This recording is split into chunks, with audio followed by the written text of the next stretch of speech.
Buenas tardes a todos y bienvenidos. Seáis bienvenidos a este nuevo vídeo del hermano español David Santiago, uno de los servidores de la Iglesia Ministerio Apostólico Oasis de Bendición, una iglesia fundada y formada por los apóstoles Leandro González y por la profeta Yolanda González, situada en la calle Periodista Badía número 21 de la localidad de Follos, Valencia, en España, declarando España tierra bendita, España tierra de Dios. Hoy en este vídeo voy a hablar de una cosa, va a ser corta porque no quiero alargarme mucho, pero va a ser muy profunda, que conozcamos el significado. Porque me estoy dando cuenta que hoy en día muchas iglesias, muchas personas, muchos que afirman ser cristianos, cuando van al culto, ¿por qué van? ¿Van por el decirle a la gente o van para adorar a Dios y alabar a Dios y para buscar su presencia más grandemente? El culto, y así lo he titulado, el culto. El culto es la primera razón de ser y la actividad principal de la iglesia. El culto es el centro de la vida y de la actividad de la iglesia. Podríamos decir que es su rostro. El mundo instintivamente identifica a la iglesia con lo que ocurre en el culto. En la mayor parte de las iglesias, el culto dominical es la única reunión frecuentada por la mayoría de miembros, por varios motivos.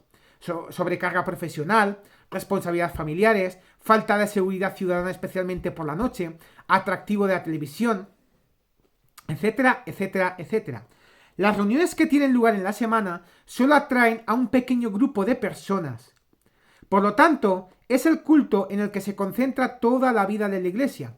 Es en este momento que se debe enseñar, edificar y exhortar a los creyentes, consolar a los afligidos, animar a los deprimidos, orar por los enfermos, los misioneros y los evangelistas, transmitiendo además las informaciones indispensables. También se tendría que predicar el evangelio a los inconversos que estén presentes. En medio de esta gran concentración de necesidades a suplir, ¿qué ocurre con la adoración, es decir, el culto? La adoración es la joya perdida de la iglesia. La mayor necesidad de las iglesias evangélicas de nuestros días es una renovación de los cultos. El culto es el ámbito más flojo del cristianismo evangélico. Pero ¿cómo se practica el culto en la mayoría de iglesias evangélicas? Son 4 puntos muy importantes. Primer punto, gran parte de nuestro culto está dominado por el pastor. El segundo, la asamblea es poco más que un auditorio, tal como ocurre en un espectáculo o delante de la televisión. 3. Los cultos libres, es decir, los no planificados, no son necesariamente libres, ya que a menudo están encasillados en una forma fija, no consciente, con poca vida y espontaneidad. 4. Ya no existe el sentido de misterio que apela a la adoración, veneración, que nos hace inclinarnos ante la majestad de Dios. Nuestros cultos se han secularizado por demasiada familiaridad, por una música muy parecida a la música profana, por centrarse en la experiencia y la realización profesional. Hemos perdido la noción de la trascendencia de Dios, de su santidad. La vida de culto, y voy a hablar con tema bíblico de los primeros cristianos, enseñanza de los apóstoles, comunión fraternal, partimiento del pan y oraciones. Eso dice en Hechos 2:42. Las peculiaridades que se le asocian son el gozo y la sencillez de corazón. Alababan a Dios y tenían favor con todo el pueblo, y el Señor añadía cada día a la iglesia los que habían de ser salvos. Por lo tanto, todo culto debería ser una fuente de gozo, de transformación interior, de alabanza, de nuevas relaciones con los que nos rodean y una fuente de crecimiento para la iglesia. Pero ¿ocurre esto con nosotros? Eso es lo que estamos hablando en la Biblia. Pero ¿está pasando hoy en día con nosotros? Cuando salimos de un culto, ¿estamos realmente llenos de gozo, transformados? ¿Nos sentimos movidos a alabar a Dios constantemente, a ganar el amor de los que nos rodean y hacer todo lo que está en nuestras manos para que el Señor añada a las iglesias lo que tienen que ser salvos? Si queremos volver a un culto que esté conforme al pensamiento de Dios y que nos aporte las bendiciones espirituales que surgían de los cultos de la primera iglesia, ante todo, debemos buscar en la palabra de Dios el verdadero significado de cosas tan básicas como el culto, la alabanza y la adoración. ¿Quién mejor que Dios para saber y explicar cómo debemos adorarle?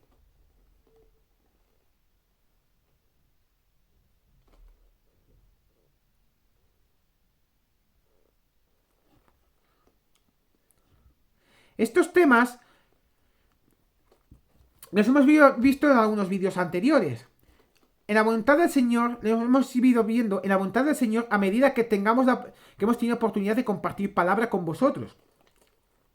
Pero antes de seguir adelante con el tema que estamos haciendo, que es el tema del culto, debemos reflexionar en cuál es nuestra motivación para venir al culto.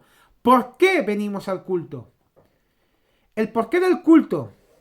Realmente es importante saber qué nos mueve a consagrar la mayor parte de nuestro día libre en esta actividad. Si no tenemos un móvil verdaderamente válido, estaremos perdiendo el tiempo y engañándonos a nosotros mismos.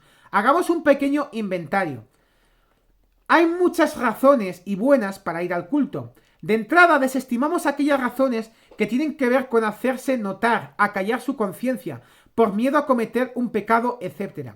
Nos vamos a centrar en aquellos móviles que son buenas razones, pero no son la meta u objetivo del culto. La primera razón es por costumbre. Quizás este sea el problema de algunos que estando en las iglesias desde muy pequeños han sido inculcados por sus padres creyentes y al igual que comer, lavarse o cepillarse los dientes, el culto forma parte de esas costumbres de por vida. Existen efectivamente buenas costumbres, buenas tradiciones y ciertamente es mejor ir al culto por costumbre que no ir. Pero el Señor Jesús solo condenó a aquellos que siguiendo las costumbres invalidaban la palabra de Dios. El Señor puede usar uno de estos cultos de la costumbre para despertar lo que dormía en el subconsciente y dar una motivación más válida. La segunda razón es para renovar y reforzar mi comunión con Dios. Muchas veces hemos pensado, vamos al culto para alimentarnos espiritualmente, para ser edificados, para purificar nuestras conciencias, confesando nuestros pecados en comunión con Dios, con nuestros hermanos. En definitiva, para tomar fuerzas para toda la semana. Estos motivos están bien y Dios responderá a nuestros deseos si vamos al culto para ser enriquecidos con bendiciones espirituales. Pero esta no es la meta del culto. Estas bendiciones son más bien consecuencias del culto. La tercera razón es para oír cómo Dios me habla. Efectivamente, la palabra de Dios expuesta es una parte importante del culto. Martín Lutero dijo en uno de sus libros, y dijo una vez, el culto está ahí para que nuestro amado Señor nos hable a través de su santa palabra, y para que al mismo tiempo nosotros podamos comunicarnos con Él por medio de las oraciones y las alabanzas. Pablo exhorta a Timoteo y le dice, ocúpate en la lectura, se refiere a la lectura pública de la Escritura. Eso lo dice en 1 de Timoteo 4:13. Dios nos habla de manera clara en el culto común. No obstante, este no es el objetivo del culto. La cuarta razón es para ser transformado. Toda contemplación tiene un efecto sobre nosotros. Pablo nos dice, todos nosotros, mirando a cara descubierta, como en un espejo la gloria del Señor, somos transformados de gloria en gloria en la misma imagen, como por el Espíritu del Señor. Por una ley secreta del alma, tenemos tendencia a moldearnos según nuestra imagen mental de Dios. En Romanos 12:1-2 también nos habla de la relación que existe entre nuestro culto racional y el ser transformados por medio de la renovación del entendimiento. Es un cambio que proviene del interior. La transformación es el resultado de la manera correcta de celebrar el culto personal y corporativo. Lo que importa no es que el culto haga que nos sintamos bien o felices, lo que importa realmente es que nos haga semejantes a Cristo, que los hombres tomen conciencia de que hemos estado con Jesús. Sin embargo, esta no es la meta del culto. La quinta razón es para disfrutar de la comunión fraternal. Muchos de los que estamos aquí podríamos decir, vivo solo toda la semana, en medio de personas que no conocen a Dios, que me hacen la vida difícil a causa de mi fe. Tengo necesidad de salir de mi aislamiento espiritual, de volver a disfrutar de la comunión fraternal con mis hermanos y hermanas en Cristo, de ver y oír a otros que siguen el mismo camino que yo, de ser animado por sus testimonios, sus cánticos y sus conversaciones al final del culto. El culto es también un tipo de la perfecta comunión que gozaremos los creyentes en la eternidad. El culto actual nos hace presente el culto celestial. Indudablemente, estas son las preciosas bendiciones que fluyen de un culto, vivido entre hermanos y hermanas en Cristo, pero no es el objetivo del culto. La sexta razón es para orar juntos. Ciertamente el Señor nos dejó una promesa maravillosa que tiene que ver con el hecho de orar juntos. Si dos de vosotros se pusieren de acuerdo en la tierra acerca de cualquier cosa que pidieren, les será hecho por mi Padre que está en los cielos. Orar juntos es uno de los componentes principales del culto, pero no es su meta final. Y la séptima razón es para buscar la presencia del Señor.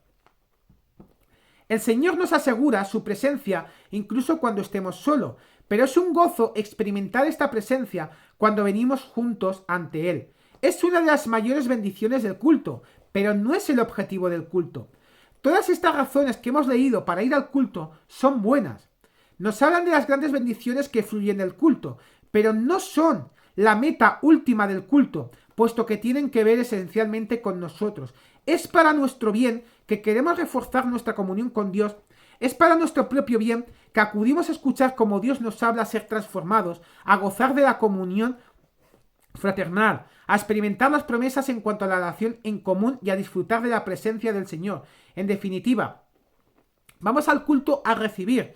Es legítimo, es incluso normal para un cristiano buscar estas bendiciones espirituales, pero su deseo de ir al culto debería tener otra motivación, la que surge del sentido de la palabra culto, que es la palabra adorar. El objetivo principal del culto, vamos al culto para adorar a Dios. No vamos al culto a buscar algo, sino a dar a Dios la honra que se merece. El principio del culto se sostiene en esta palabra de Deuteronomio 16:16. Y ninguno se presentará delante de Jehová con las manos vacías. Cuando el israelita iba al tabernáculo o al templo, lo hacía para honrar a Dios, para postrarse ante Él, para ofrecerle un sacrificio. La clave del culto es que es para Dios, y si vamos con esta disposición fundamental, nuestra perspectiva cambiará. Nunca más saldré decepcionado si el sermón no me ha gustado, si no he recibido nada, si no he encontrado la relación deseada con los hermanos y las hermanas, ni he sentido la presencia de Dios. Si por el contrario he podido alabar y adorar a Dios a través de mis cánticos, mis oraciones, mi ofrenda, mi culto habrá cumplido su objetivo principal. Si buscamos primeramente responder a este objetivo del culto, todas las bendiciones que hemos enumerado anteriormente nos serán añadidas, porque dice su palabra. El culto es el honor y la adoración que se rinden a Dios de forma comunitaria en virtud de lo que Él es Él y de lo que Él representa para los que están rindiendo culto. Pero ¿por qué adorar a Dios? Quizás nos hagamos esta pregunta. Porque Dios es Dios. La existencia de Dios es la condición necesaria y suficiente para el culto. Desde el primer momento en que por encima de nosotros existe un ser supremo que es todopoderoso, omnisciente y omnipresente, lo único que podemos hacer es inclinarnos humildemente ante Él y rendirle nuestra adoración. Martín Lutero decía, tener un Dios es adorarle. Creer en Dios implica reconocer su valor infinito, ya que no se puede concebir nada más grande. Conocer a Dios no será suficiente para un corazón que realmente ha sido llenado por Él. Sentirá la necesidad de rendirle el honor de su adoración y de su agradecimiento por todas sus bendiciones. El segundo punto es porque así lo ha mandado. Al Señor tu Dios adorarás y a Él solo servirás. Para el creyente estas palabras de Dios y recordarlas por Jesús deberían ser más que suficiente para justificar el culto. Si Dios nos pide que le adoremos, no debemos esperar a sentirnos motivados para hacerlo. Alguien ha dicho que para pagar nuestros impuestos tampoco esperamos hasta sentirnos motivados o tener ganas. Adoramos a Dios porque Él así lo ha mandado y porque el culto es la experiencia más elevada y más santa del creyente. Dios es digno de recibir nuestro culto. Esto es todo cuanto necesitamos de saber. Si nuestros motivos son otros que estamos utilizando a Dios y estamos practicando de una forma refinada de idolatría. Si nuestros sacrificios espirituales están destinados a comprar bendiciones, dejan de ser espirituales. La orden de rendir culto a Dios no debe reposar sobre un sentimiento que nos embargue, sino que debe tener sus raíces en un acto consciente de la voluntad. Quiero servir al Señor Jesucristo y obedecerle. Si recordamos el ejemplo de Job, su primera reacción ante los terribles sucesos que le acontecían fue postrarse en el suelo y adorar diciendo: Jehová Dios dio y Jehová quitó, sea el nombre de Jehová bendito. La gran cuestión del libro de Job no es por qué sufre el justo, sino nuestro Dios es digno de ser adorado, aunque no nos bendiga de la manera que pensamos que debe hacerlo. La respuesta de Job fue adorar, es decir, inclinarse ante la decisión soberana de Dios, reconociendo sus derechos sobre nosotros, dar o quitar, concedernos la felicidad o el sufrimiento. La tercera forma...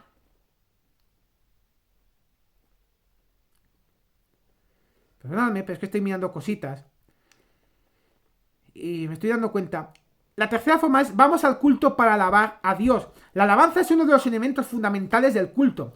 Cientos de veces leemos en la palabra de Dios: alabad al Señor. La alabanza es el objeto de la redención. Dios ha adquirido la iglesia, su pueblo, para que anunciéis las virtudes de aquel que os llamó de las tinieblas a su luz admirable. El llamamiento de alabanza se dirige a cada uno en particular, para el culto personal, pero a veces se precisa: te confesaré en grande congregación, te alabaré entre numeroso pueblo. Además, casi siempre la orden de alabar a Dios está en plural. Así el culto nos permite responder a este mandamiento. La verdadera alabanza tiene un precio que pagar. La verdadera alabanza nos obliga a despreocuparnos de nosotros mismos, de nuestros problemas e incluso de nuestro crecimiento espiritual, para centrar todo nuestro pensamiento en Dios. La cuarta forma es porque es digno de recibir nuestra adoración. ¿Quién como tú, oh Jehová, entre los dioses? Cantaba Moisés después de haber cruzado el Mar Rojo. Grande es Jehová y digno de suprema alabanza, decía David. En el cielo, los seres vivientes y los 24 ancianos representan toda la creación, y el pueblo de Dios del antiguo y nuevo pacto adoran a aquel que vive por los siglos, diciendo, cantando: eres digno, Señor Dios nuestro, de recibir la gloria, honor y poder, pues tú has creado todas las cosas, todo el universo debe su existencia y su creación a tu voluntad. Perdón. El Cordero sobre el trono recibe la misma adoración. Tú eres digno de tomar el libro y de abrir sus sellos, porque tú fuiste inmolado, y con tu sangre nos has redimido para Dios de todo linaje y lengua y pueblo y nación, y nos has hecho para nuestro Dios reyes y sacerdotes, y reinaremos sobre la tierra. Estos versículos nos hablan de 4 razones por las cuales el Señor es digno de nuestra adoración. Primera, Él ha creado todo lo que existe. Segunda, ha sido inmolado o sacrificado. 3. Ha redimido a hombres y mujeres de todo el mundo. 4. Nos ha hecho reyes y sacerdotes. Dios es digno de que nos entreguemos por entero a Él. Dar a Dios una parte de nuestro tiempo, quizá una parte muy preciosa para nosotros, es un símbolo del don de toda nuestra vida, que prueba el amor y la estima que le tenemos. El corazón o el centro del culto es el hecho de darse uno mismo. La quinta es para alegrar el corazón de Dios. Que los hijos de Sion alaben su nombre con danza, con pandero y arpa, y a Él canten, porque Jehová tiene contentamiento en su pueblo. Porque el amor de Jehová estará en ti y en mí, y como el gozo del esposo con la esposa, así se gozará contigo el Dios tuyo. El objetivo principal del culto es alegrar a Dios, satisfacerle y darle contentamiento, gozo. Dios no tiene necesidad de nuestro culto, pero lo desea. ¿Dónde están los que te aman por ti mismo? ¿Dónde están los que te aman porque han sido creados únicamente para amarte?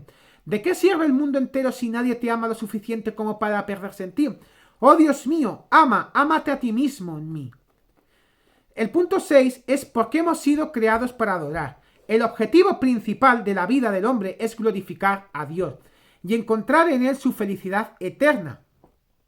Señor, nos has hecho para ti, y nuestro corazón no encuentra la paz hasta que descanse en ti, y no podemos alcanzar plenamente nuestra humanidad si no adoramos a Dios, de quien somos imagen y semejanza. El hombre tiene la necesidad innata de entregarse a algo más grande que él, la necesidad de rendir culto a algo o a alguien que está en nosotros. Si no adoramos a nuestro Creador, estaremos dando culto de manera inevitable a una realidad indigna de recibir esta adoración.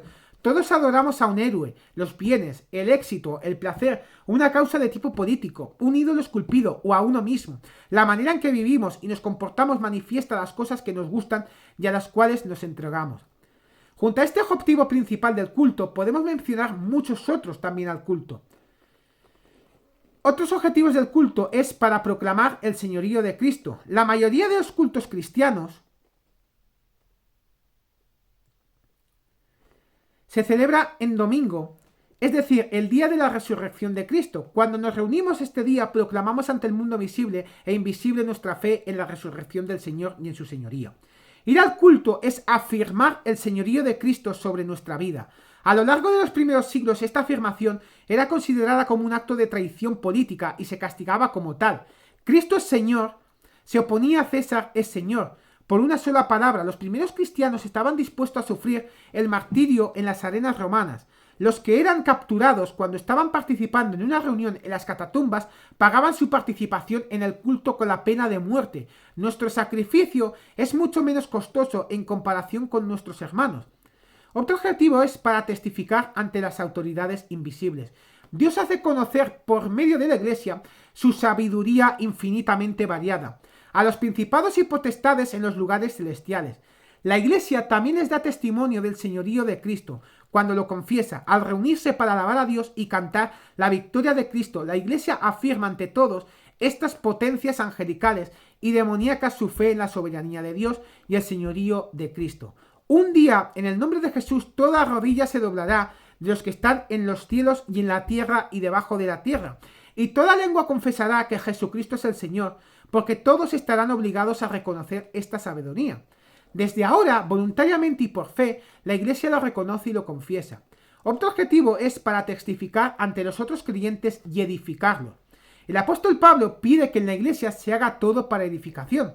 La edificación no es el primer objetivo del culto, pero sí es una consecuencia. ¿Cómo edificamos a los demás? Por nuestra presencia, por nuestra participación, por nuestros cánticos y palabras, por nuestra participación en la Santa Cena.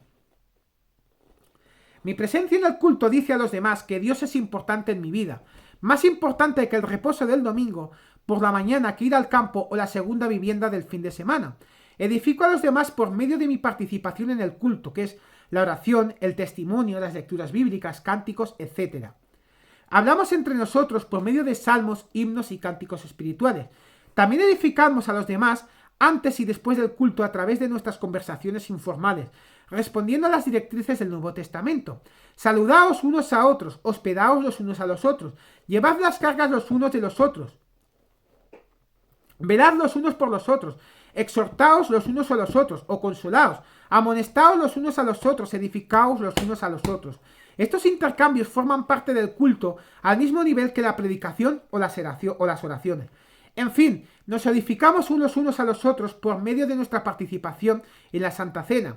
Testificamos así que Cristo es nuestro Salvador y nuestra vida, que hemos sido purificados por su sangre y que desde que Él vive en nosotros formamos un solo cuerpo con todos los demás hijos de Dios. El cuarto objetivo es para testificar ante el mundo y que sea salvo. La evangelización no es la meta del culto, pero puede ser un resultado. David pensaba así cuando decía que Dios puso luego en mi boca cántico nuevo, alabanza a nuestro Dios. Verán esto muchas y temerán y confiarán en Jehová. Vivimos en un contexto consciente y voluntariamente ateo. En el año 1828, Ludwig Feuerbach lo expresaba así en sus escritos: mi objetivo ha sido transformar a mis lectores de amigos de Dios en amigos del hombre, de creyentes en pensadores, de devotos en trabajadores, de candidatos de un mundo futuro en estudiantes de nuestro mundo presente, de cristianos cuyas creencias hacen de ellos personas simples y medio angelicales en hombres que sean plenamente hombres. Su deseo se ha cumplido. El hombre de hoy no se parece en nada al creyente devoto del siglo XIX que pasaba su vida aquí esperando un mundo mejor. La consecuencia es que el hombre ha perdido el sentido de su dignidad. Si el hombre ya no es una criatura a la imagen de Dios, sino simplemente un animal más evolucionado que los demás, puede ser manipulado, utilizado o suprimido a la voluntad. Los 6 millones de judíos aniquilados por Hitler, las decenas de millones de abortos, solo son dos testimonios de la pérdida del sentido del valor y la dignidad del hombre. Dag Hammarskjöld, un antiguo secretario general de las Naciones Unidas, escribía: Dios no muere el día en que dejamos de creer en un Dios personal, sino que somos nosotros los que morimos ese día en el cual nuestras vidas dejan de estar iluminadas por la luz constante, renovada día a día, de una maravilla que tiene su origen más allá de toda razón. ¿Qué puede dar sentido a la vida si Dios ya no existe? No creer en Dios es creer en uno mismo. ¿Es este el único sentido de la vida? Comamos y bebamos que mañana moriremos. Esta es la religión del hombre moderno. Ir al culto el domingo por la mañana sabiendo que los vecinos te observan desde sus ventanas. Es confesar nuestra fe en Dios y afirmar sus derechos sobre nosotros, sobre nuestro tiempo libre, sobre nuestras prioridades y nuestros intereses. El culto es un triple testimonio. Testificamos a Dios, que lo celebramos, a la iglesia, que es la edificación, y al mundo, que es la proclamación. El primero es el más importante. Sin esto, las otras dos cosas son imposibles, aunque no deben ser menospreciadas. Un culto, que es un encuentro con el Dios vivo, amoroso y sufriente, siempre nos enviará al mundo para ser más y más como Él. Es nuestro amor hacia Él lo que nos inspirará amor hacia los demás. Es su señorío sobre nuestras vidas, el único poder que ha podido vencer al mundo y a sus dioses. Además, la evangelización tiene como objetivo el culto. Es un llamamiento a dejar los cultos falsos y volver al culto de Dios vivo y verdadero. En conclusión, si vamos al culto por estas distintas razones, no entraremos en él con las manos vacías. Hemos dado bastantes razones para ir al culto, y con toda seguridad podríamos encontrar alguna otra más, aun cuando solo una debería bastarnos. Pero Dios raramente nos pide de obedecer sin entender el porqué. Nos ha creado como seres inteligentes y quiere que nos unamos de manera consciente y voluntaria a su obra. Si nos juntamos para adorarle y alabarle, es decir, para honrarle, Él no nos defraudará, nos bendecirá, renovará, transformará, recibirá nuestras oraciones y nos dará una vida de gozo. Así es, amados hermanos. Tenemos que ir al culto para adorarle, alabarle y sacar lo mejor de nosotros, en el nombre poderoso de Jesús.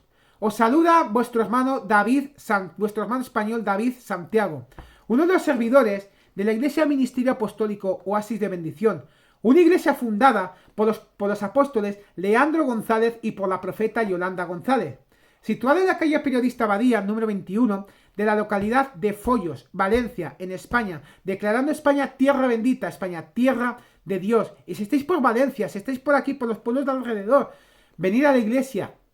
Dios tiene grandes palabras y algo fuerte para ti en el nombre poderoso de Jesús. Milagros sobrenaturales tiene para vuestras vidas, pero tienes que creerlo en el nombre de Jesús. No olvidéis hacer vuestras suscripciones a este canal. No olvidéis dejar vuestros comentarios acerca de este vídeo, dejar vuestros me gustas acerca de este vídeo y también vuestros comentarios acerca de otros temas que tengáis en vuestra cabeza, y nosotros os contestaremos siempre con tema bíblico en el nombre poderoso de Jesús. Que la paz, el gozo y la misericordia de Dios os acompañen todos los días de vuestra vida, y en la casa de Jehová moraremos por largos días. En Dios haremos proezas y Él hollará a vuestros enemigos. En el nombre de Jesús hay victoria siempre y para siempre. ¡Bendiciones!